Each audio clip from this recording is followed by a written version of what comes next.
The glutes. And so Chris is thinking, what's going on right now? Drops the pants, takes the shirt off, got the tank on, flexing. Chris is like, yeah, I was that lean a week out. But listen, does it matter how lean you are 10 weeks out? Coach Greg, in today's video, hate to say I told you so, but I told you so. Chris Bumstead is scared. Look at the title. It says, I'm scared. And so he's training with Irvs from Germany, one of his main competitors who's absolutely shredded. They're going to get in a workout together. And my personal opinion is Chris is playing mind games with Irvs. Literally. He's tricking him, duping him, putting him under his wing. Kind of reminds me of Arnold Schwarzenegger back in the 70s. Arnold befriended Lou Ferrigno and said, hey, you're my buddy. But come to the day of the show, Arnold was Lou Ferrigno's father. Small right now, you're making me look small. No way. Why are you in such good shape right now? And Irvs is thinking, well, I'm trying to keep up with you. And, well, I have to stay lean because, well, I'm scared to make my weight class. Chris, on the other hand, he's got plenty of size he can put on. He's not worried about the weight class. He, in fact, can gain more muscle than last time and still make his weight. And so Chris, he's not scared. He just wants Irvs to think he's scared. Why are you in such good shape right now, too? Oh no! You're just nuts? No, I'm scared to don't get the weight. Fair enough. And so the reality is, Irvs is scared. Irvs is scared he won't make weight. He's 107 kilograms. That's 7 kilos over 15 pounds above his weight limit. And so how is he going to make weight? Well, clearly he's going to have to lose muscle. Or perhaps he'll have to follow Chris Bumstead's starvation diet to make the weight class. What do we eat now? I only eat salad for pre-workouts. And so it looks like he's making jokes saying, oh, salads for pre-workouts, but that's literally going to be the case. He spoke of Chris having that shredded lettuce dinner that he used to eat. And remember, Chris was eating 1,500 to 1,800 calories a day as he prepared for last year's Mr. Olympia. What do you typically start with? Do you warm up? I'm half joking, but do you actually know? No, I warm up with the machine or with the exercise and start, of course. And they're about to hit a workout, and what they discuss is, do you do a warm-up? And Irvs, no, I don't work up. And Chris is thinking, you're going to be done. You got a couple of years left and you're going to have so many injuries. You're not going to know what to do yourself. Chris, he's learned from experience. He knows that you need to warm up. He'll spend 20 minutes warming up. Chris has had so many injuries and he knows that one day Irv's going to FaceTime and say, Chris, you were right. It's so important to warm up. But as it stands, he's like, no, I don't warm up. I just walk in and train with lighter weights. Bad idea. Very important to properly warm up. And after this video, I'm going to be working out, and so I'm going to be taking my pre-workout 2.0. Dragon berry flavor. Absolutely love this one. My favorite flavor right now. And to go along with that, I take 3 capsules of GO2 Max. That improves my cardiovascular endurance, allows me to train harder than last time, as well as 3 caps of Turk Builder, which is now called Ecti Builder. It's the same thing. It's just more accurately defining what's actually in the bottle. These things have been a game changer in both my size, strength, and cardiovascular endurance. Joe told me yesterday, 2 days ago, I have to do some rotator stuff, but whatever. You'll get there. Just you wait. I see you and me when I was younger. And so look at the smile on Chris's face. Like, I'm half joking, do you warm up? Assuming, well, obviously he's gonna warm up. Nope, doesn't warm up. And listen, I've met a lot of YouTubers, train with them. Many of them, they don't do any cardio. I'm shocked to see how few people actually get in a proper warm up before lifting weights. What is up, YouTube? And perhaps Irvs can be a YouTube impersonator. You see that guy? What is up, YouTube? What is up, YouTube? You see that guy doing impressions of Chris? Well, Irv's doing another great impression of Chris Bumstead. I'm feeling so bad. Chris needs 20-minute warm-ups and I'm ready to go, but Yeah, pretty much he's me 4 years ago. And so Irv's like, oh, I'm feeling bad. Chris is an old man. He needs 20 minutes to warm up. Look at this guy. Meanwhile, Chris is just like, yeah, you just wait. You need to warm up now, but hey, you make your own mistakes. Literally 24-year-old me. I warm up with lighter weight, picks up 85 and just goes for it. And Irv's training way too heavy here. The guy's shredded close to 5% body fat. He's got the 120s. He needs help on the 5th rep. There's no reason to train this heavy when your goal is to have muscle hypertrophy. He's not training for strongman. He's not a powerlifter. Why is he training so heavy? Okay. You really don't warm up, eh? Jesus. Bro. Just jumps into it.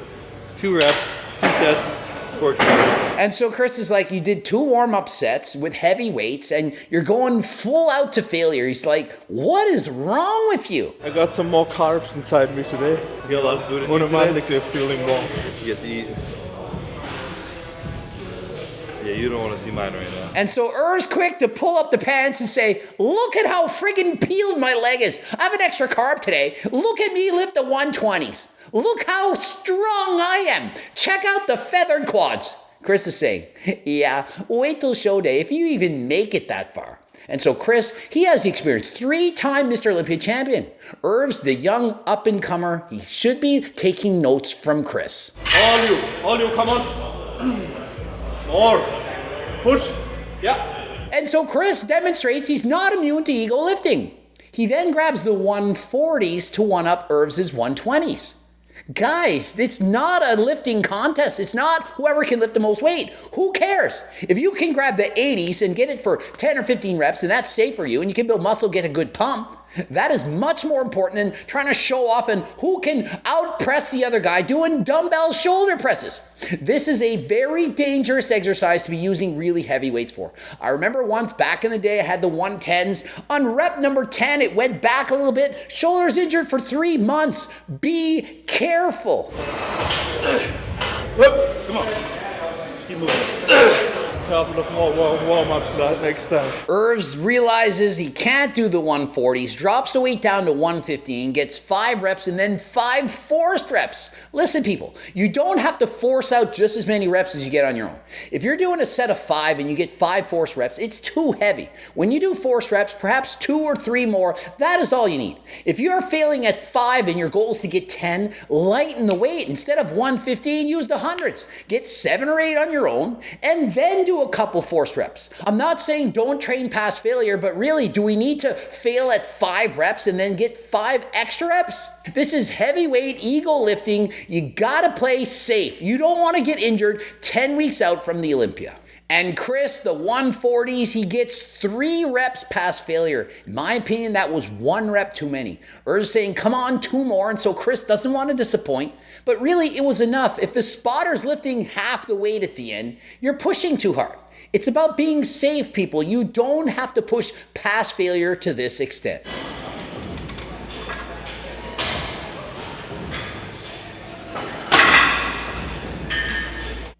I mean, what am I watching right now? So they're warming up a plate, then 2, then 3. And how many reps does Irvs get with 3 plates on the bar? 3.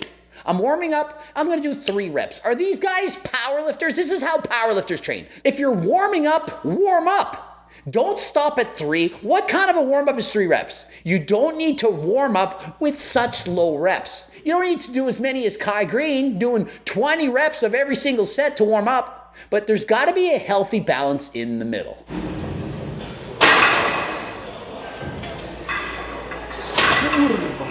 Remember this moment when we're on stage. And so Chris puts his hand on the shoulder, says, you boy, you remember this when we're on stage. When he failed to get 1 rep with 4 plates, which Chris can handle with not that much difficulty. Shake him up. It was a good one. Higher reps. I don't know what training program these guys are following, but when you're doing a set 11, it's not a lot of reps. The majority of my sets are close to 15. Why? Because it's safer, healthier, and I'm leaving my ego at the door. It allows me to get proper time under tension to really build up the muscle. I'm not saying all your sets should be close to 15, but you don't need to make all your sets closer to 5. These guys are doing sets to failure with about 5 reps and then doing 4 reps after that. To me, far too heavy, not the way to train if your goal is hypertrophy. Come on, all the way. 1 more. Push. Chris then puts 4.5 plates on, gets more reps than Irvs. 4.5 plates versus 3, but listen, it doesn't matter. It doesn't matter! The Rock knows it doesn't matter how much weight you can lift in the gym. It is not a powerlifting competition, despite the fact that they're talking about it.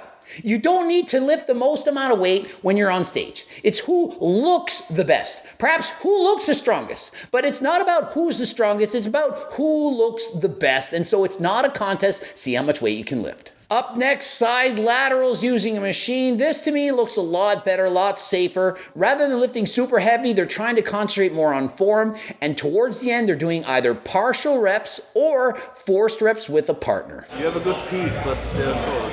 They're short and small. I have long and small biceps. More potential for growth. And so here, Chris and Irv's, they realize biceps comes down to genetics. Chris's bicep is shorter, Irv's is longer, but small. Chris has larger arms, but shorter, and so less potential for muscle growth. Irv's, on the other hand, with a longer bicep attachment, he has more potential for long-term growth. And so really, it does in fact boil down to genetics. But I'm weak with biceps. You're still pretty strong. I tried feel like to- you got more than me there. Relative to like a shoulder press or something. Yeah, that's true. And so they're talking back and forth about how strong they are, how much they can lift, and so on. But remember, these are not power lifters. They're bodybuilders, some of the best bodybuilders in the entire world. It shouldn't matter how much you can lift. But of course, we all have egos. It's fun to get stronger. It's fun to be able to lift a really heavy weight. But that is not, in fact, what you're doing. The goal is to look a certain way. And so just because one guy can bench 5 plates, 6 plates, or squat or deadlift 700 pounds, it doesn't matter. It doesn't matter. And so please leave your ego at the door when you lift. It's not about how much you can lift, but rather how the weight feels. You see the glutes? Oh, I love your beard. You're giving fun. And so Chris is thinking, what's going on right now? Drops the pants, takes the shirt off, got the tank on, flexing. Chris is like, yeah, I was that lean a week out. But listen, does it matter how lean you are 10 weeks out?